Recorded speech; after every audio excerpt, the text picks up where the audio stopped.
Adolescents differ from adults in the way they interact with others, solve problems, or even make decisions.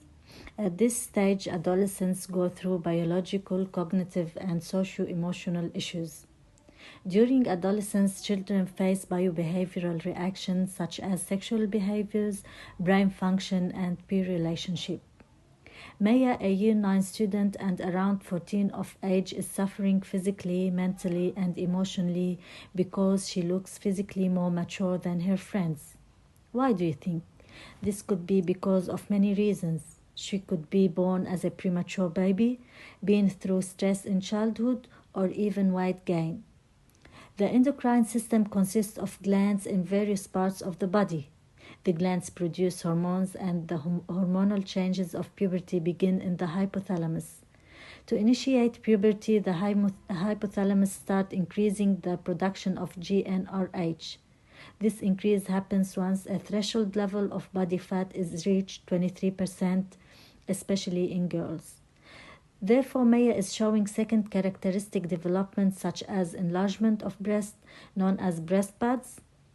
Maya is aware that she is physically more mature than her friends, and this might engage Maya in risky behavior such as she might be a result of gaining attention from older boys and could be a target of cyberbullying where she's always occupied by her phone and showing stress when using it. Moreover, her self-esteem could be low because of her body.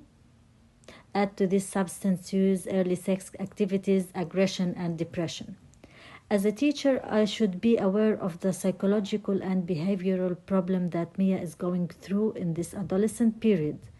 I know that Maya excels in sports and visual arts, and she really wants to do well to study arts at uni. For that, I could encourage her to use her phone watching visual arts to develop her talent. Also, I could ask the school to grant Maya a voucher to enroll in a visual art course, or even the Australia Council for the Arts. Maya's self-esteem could be low because of her physical appearance, because girls have a more negative body image than boys in adolescence. And for this reason, I can help Maya join our school swimming team or even participate in our sport classes, since one of the school policies to the funding for physical activity problem that would support and allow that student need to be given the opportunity to engage in a minimum of 150 minutes per week of organized physical activity, which is provided by a physical education teacher to engage Maya and her friends throughout the school day.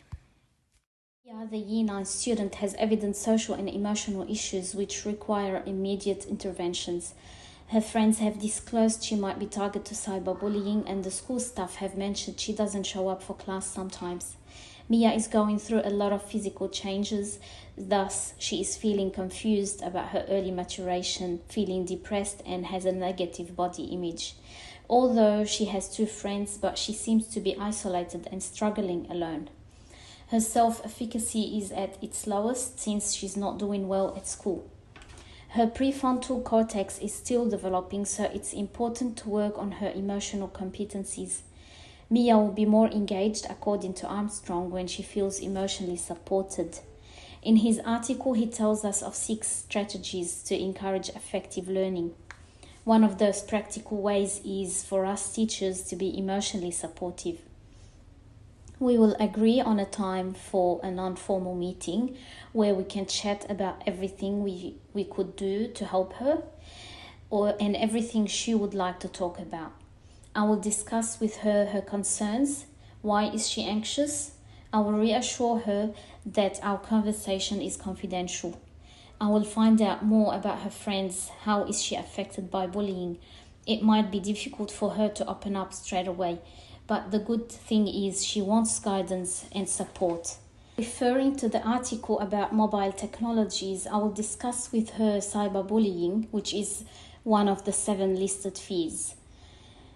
It causes negative feelings such as embarrassment, worry, fear, depression, loneliness, and anger. I will request she doesn't use her phone during classes to minimize distraction. We will work on blocking the person sending her the messages if he's unknown. If We know who the bullies are. We will deal with them according to the school policy. Bullying Norway is a great website we will refer to respond to bullying. I will be pointing at her strengths and reminding her of her capabilities and what she is good at. Maybe some class friends can help her with the lessons she missed on. I will encourage her to join the school sports team to gain some confidence and social skills. She needs to focus on her goals. She will then feel engaged and willing to work harder. My intervention is also guided by SEL programs which are effective as proposed by Elias and in the Approaches to Student Wellbeing Literature Review. The Cassell Framework for Social Emotional Learning teaches skills of self and social awareness, self-management, responsible decision-making and relationship skills, which will definitely have a great outcome on Mia. Cognitive development provides a foundation for a wide range of other aspects of development, from family relations, friends, to school performance and risk behaviors. According to Piaget, each person's cognitive abilities are organized into coherent mental structure called schemas, where the driving forces behind the cognitive development from one stage to another is maturation. In reference to the vignette, Mia lies in the formal operation stage of the Piaget stages, which is 11 to 20 years of age. This stage is pivotal in cognitive development in adolescence. It involves the ability to think scientifically and apply those concepts in a hypothetical, deductive reasoning way. It is noted that Mia often complains about forgetting class content or retaining information. As Mia's family is struggling financially, this is probably putting a strain on her to work part-time or even late nights after school to support her family. This could be the reason for the lack of sleep she is experiencing and an explanation to her school absence due to being tired. According to Michael Thorpe, the brain clears out toxins much more rapidly when we are asleep than when we are awake. Sleep helps consolidate long-term memory through strengthening certain neural connections and pruning unwanted ones. Due to the lack of sleep, Mia's short-term memory and long-term memory are affected, resulting in the low performance of schemas in her long-term memory and causing working memory overload. Furthermore, the lack of sleep and absence are affecting her school performance, not being able to retain content, especially in maths and science, which she likes. This is causing cognitive strain, not allowing the new content to be processed appropriately, accumulating as stimulus information in the sensory memory rather than in the working memory, realizing that she is falling behind, but she wants to do well at school. Since Mia is interested and keen in pursuing her education to go on to university to study visual arts, as her teacher, I hold the primary responsibility for assisting her with learning. I would refer her to the learning and support team at school, which caters for the school needs and the community. They would use a collaborative and consultative approach so that Mia and her parents or carer are actively involved in decision-making. It would emphasize the needs of Mia, her school priorities and evidence-based programs to assist with additional learning and support. I would also advise Mia to take up free home tutoring classes, where the zone of proximal development or scaffolding, as discussed by Vygotsky, will help improve her performance and retain information in her long-term memory. Moreover, Mia needs to improve her sleep routine as it is necessary for cognitive development. It affects everything from cognition to attention to decision-making to multitasking. Giving Mia guidance to succeed and reviewing her progress will improve her competence, confidence, correct connections, character, contribution, coping, and control, encouraging the opportunity to thrive. Hi, my name is Ghida Abbas. Something that attracted my attention in this course is the cognitive load theory, element interactivity, and the testing and reverse testing effects. I learned that Piaget observed how the cognitive thinking capacity or load has many stages and composed of schemas, like small storerooms. Cognitive load can be developed to fit more. The main aim behind the study of cognitive load is to help digest information which will be later stored in the long-term memory. Students of secondary years have more capacity than children in primary years, hence they are able to tolerate more complex concepts. Yet, in teaching a second language that is Arabic, I should take into consideration that my students are new to this formal and highly complex area. So I need to use bits of less complex information in my key learning area to be easily processed and later stored in their memories. On another hand, element interactivity is essential in my language teaching plans as it introduced me on how to divide and subdivide concepts, vocabulary, and tasks.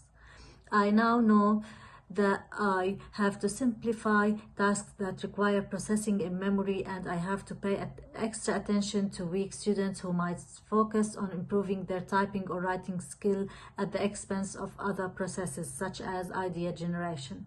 I have to also plan my lessons with rich, explicit, and varied examples on how to form different types of texts.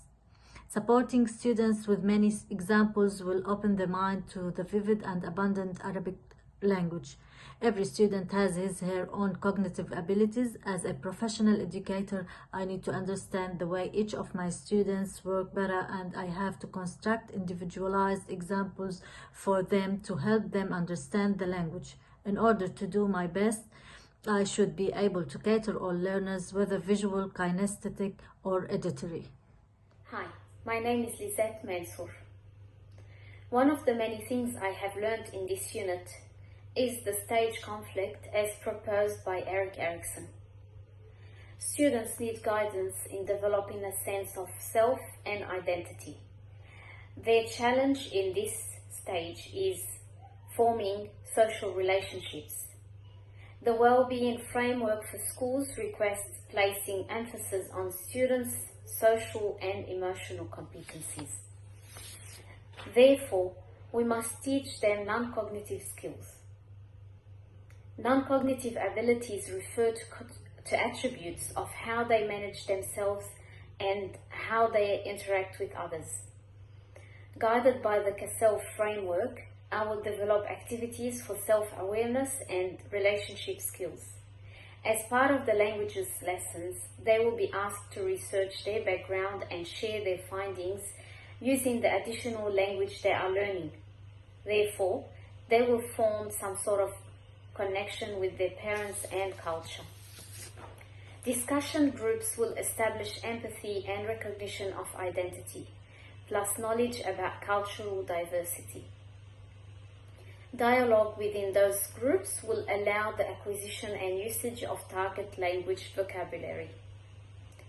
I will encourage group work to inspire them to work cooperatively, resolve issues respectfully, and build connections, positive relationships, and friendships. Developing their identity is really a journey where our support and guidance are essential. My name is Sassine Hajje, and I would like to share with you my reflection on the Adolescents course. I have been able to achieve a thorough understanding of adolescence based on the biological, cognitive, and social emotional stages characterized by the onset of puberty, which is the fastest human growth after infancy. Learning about the risk factors of adolescence and strategies to assist their safety and well-being was an eye-opener, and helping adolescents thrive was an interesting topic, learning about different ways to support students academically, socially, and emotionally, building self-efficacy.